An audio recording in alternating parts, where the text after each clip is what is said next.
Hi, welcome back. This is part 3 of my reading for Facebook friend.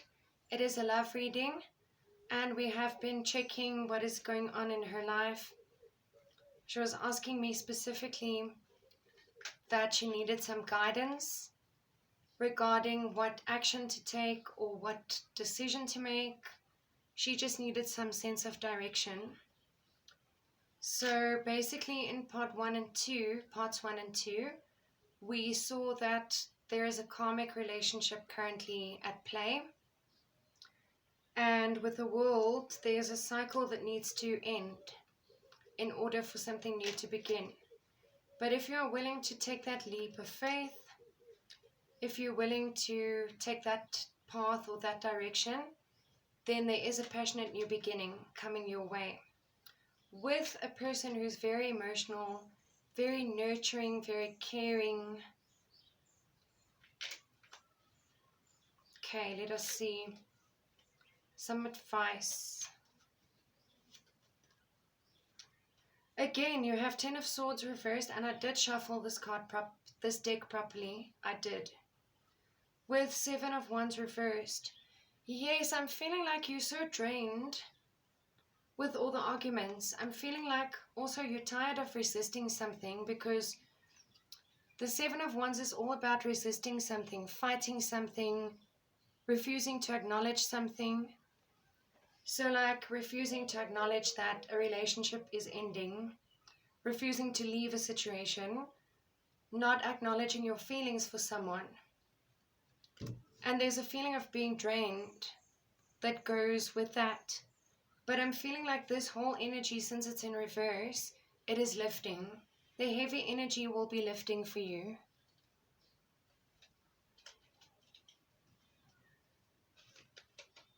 Wow, and I just heard intuitively, no matter what path you have to take, or no matter the journey you need to walk, it's ultimately your choice, and you will get your happiness. You will have that life that you've always dreamed of.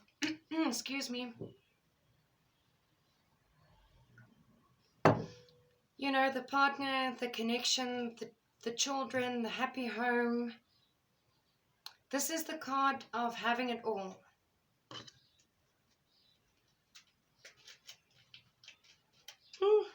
Wait a minute. 2 cards want to come out. Knight of Wands. 3 of Pentacles again in reverse. So, as we said, there is a third person involved. Third person could also indicate like a couple and a child. But it's in reverse, so I'm feeling like you will eventually narrow that down to only 2 people. You will make that choice. And with Knight of Wands, it just talks about a passionate message coming in. A lot of passion coming in. Someone coming in with a lot of passion for you.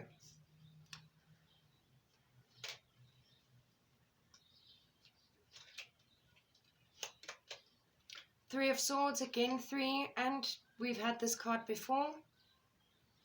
Heartache, heartbreak, painful endings. I mean, if this relationship of yours were to end, no matter how the person's been treating you, no matter your feelings, it still will be painful, because all endings are painful. This time I can't blame this lump in my throat. I can't blame it on the sinuses, because I'm actually feeling that heartache right now. It's like a very sad, heavy feeling. Either way, something needs to end, you know? One person has to be excluded, taken out of the equation. But I feel like in your heart of hearts, you've already made the decision. The Tower, there could be a sudden, unexpected ending. I want to say like catastrophe, but that sounds way too dramatic. Because the Tower is not always bad. The Tower is seen as a very negative card. But actually what comes after the Tower is what's important. Because, you know, it's that thing of Sometimes we don't want to leave a certain situation, we don't want to walk away, but then the universe makes it so uncomfortable for us that eventually we have no choice but to leave.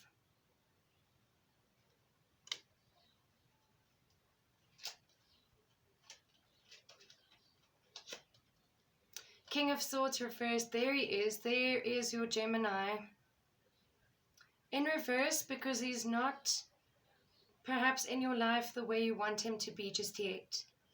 Perhaps you want him as your partner and you've only like sort of been friends, or you've wanted a stronger connection, you've been sensing a stronger connection, but you haven't made the whole thing official yet, if you know what I mean. Sorry, King of Swords, I didn't mean to just chuck you down like that. Knight of Cups, a love offer coming in. Or it is you offering your cup of love to someone, a love message. More like a love message.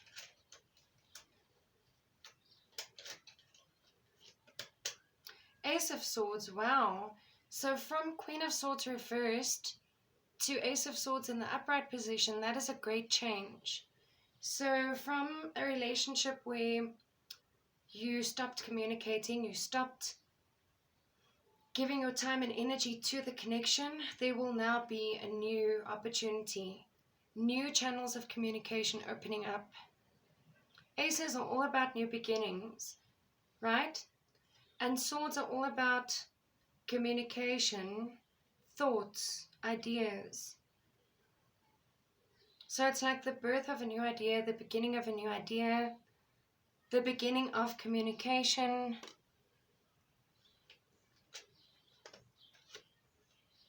Again, you have Four of Cups, this time in reverse. So like we said, it's a message about staying grateful for what you have, surrendering to the universe in the meantime because certain things are out of your control, and perhaps something unexpected coming in.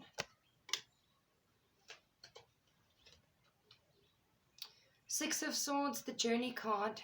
It is very similar to the Eight of Cups in that both of them talk about someone leaving something or someone behind. Although this is more like a temporary card, like taking a break from a certain person, where the Eight of Cups is more permanent. However, I have seen this in readings where someone literally left for good. Someone literally left permanently, never came back, and there is a child in this card as well. And this card is making me sad too. I don't know why. This whole reading has made me very, very sad. I do pick up on the person's energy that I'm reading for, because I asked them to send photos. I don't do the face-to-face thing for various reasons. The main one being the connection doesn't get interrupted when I do it this way. And there's no awkward chit-chat like, hello, how are you? How have you been? Oh, COVID this, COVID that, politics this, finances that, It's a waste of time. It's a waste of data. It's a waste of energy. And me being an introvert, believe it or not, I don't always like the face-to-face thing, especially when it's a guy booking a reading with me, because I can pick up when their motives are not sincere. And I'm telling you, if I can sense that with certain people, I will just straight out refuse to do a reading for them, because I know that this guy maybe wants some date or some video chat or something. Like, he's not even interested in what the cards have to say. So no, thank you. I am doing it this way. And it's better anyway, because you can watch and rewatch as many times as you want. Anyway, that Three of Swords we had with that Journey card. I don't know why I picked up those cards again together, but it's a message for sure. And the Wheel of Fortune talks about fate, karmic connections, etc.